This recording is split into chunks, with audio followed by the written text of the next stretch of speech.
கால்நடை நண்பர்களுக்கும் வணக்கம். உங்கள் கால்நடை நண்பன் ஜேடிகே பேசுகிறேன்.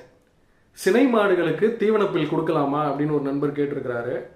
முதல்ல ஒரு விஷயத்தை நம்ம புரிஞ்சுக்கணும்.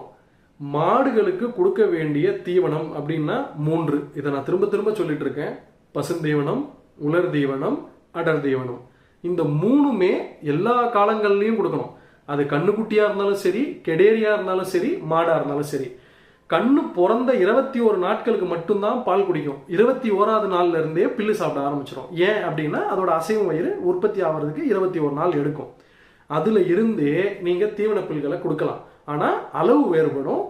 அந்த அளவு நம்ம பார்த்து கொடுக்கணும். ஸோ சினை மாடுகளுக்கு பசுந்தீவனம் கொடுக்கலாமா கொடுக்கக்கூடாதா அப்படின்றது கேள்வியே கிடையாது. நீங்க கண்டிப்பா கொடுக்கணும். நீங்க பால் கொடுத்தாதான் நான் தீவனம் கொடுப்பேன் அப்படின்னு சொல்றது தவறான விஷயம். பசும்புல் அனைத்து விதமான மாடுகளுக்கும் கொடுக்கப்பட வேண்டியது.